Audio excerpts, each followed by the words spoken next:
guys, welcome back to my YouTube channel. Kembali lagi bersama aku Lisa Priyutami. Kali ini aku akan membahas mata kuliah dasar biokimia gizi. Materinya tentang lipid. Nah, tujuan dari video kali ini adalah untuk menuntaskan mata kuliah dasar biokimia gizi. Hai guys, aku di sini mau menjelaskan apa itu lipid yang biasa kita sebut lemak. Lipid atau lemak merupakan senyawa organik yang tidak dapat larut di dalam air, tetapi dapat larut di dalam senyawa pelarut non-polar seperti kloroform, ether, dan benzena. Nah, lipid biasanya bersifat non-polar atau yang biasa kita sebut hidrolipid. Penyusun utama lipid adalah trigliserida, yaitu etergliserol dan 3 asam lemak yang beragam jenisnya.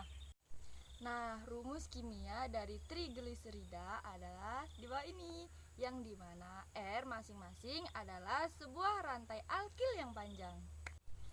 Panjang rantai asam lemak pada trigliserida yang terdapat secara alami biasanya sangat bervariasi.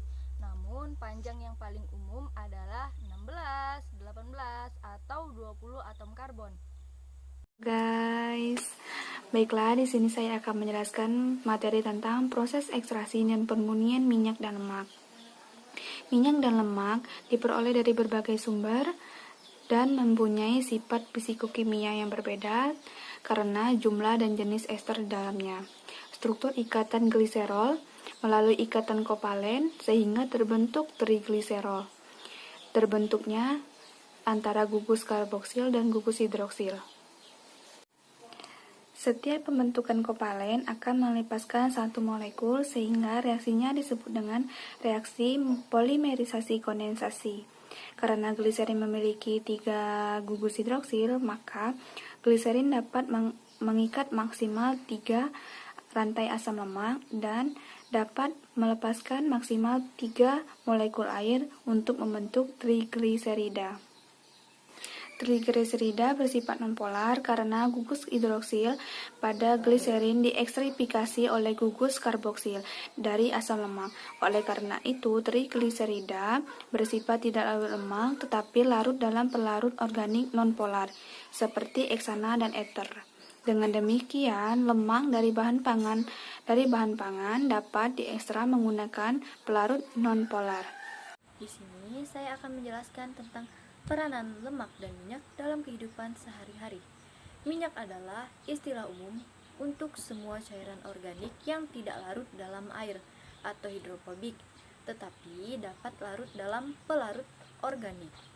Minyak dapat berasal dari tumbuhan atau minyak nabati, contohnya minyak zaitun, kemudian dari hewan atau minyak hewani, contohnya minyak ikan, dan dari sumber minyak bumi atau bahan bakar fosil. Dalam kehidupan sehari-hari, minyak memiliki banyak peran. Contohnya, minyak sebagai bahan makanan dan bahan memasak, minyak sebagai bahan bakar, minyak sebagai bahan polimer, dan minyak sebagai bahan pelumas. Halo guys, di sini saya akan menjelaskan tentang proses metabolisme pada lemak. Metabolisme lemak merupakan proses yang dimana asam lemak dicerna, dipecah untuk energi atau disimpan dalam tubuh manusia untuk penggunaan energi di masa depan. Asam lemak ini merupakan sebuah komponen trigliserida yang membentuk sebagian besar lemak makan dalam makanan seperti minyak nabati dan produk hewani. Lemak mempunyai peran yang sangat penting dalam proses metabolisme secara umum. Beberapa peranan biologi dari lipid sebagai berikut: 1. Sebagai komponen struktur membran, 2. Sebagai lapisan pelindung pada beberapa jasad, dan 3. Sebagai bentuk energi cadangan, 4. Sebagai komponen permukaan sel yang berperan dalam proses kekebalan tubuh. Dalam metabolisme lemak menjadi energi, kita membutuhkan glukosa dari karbohidrat.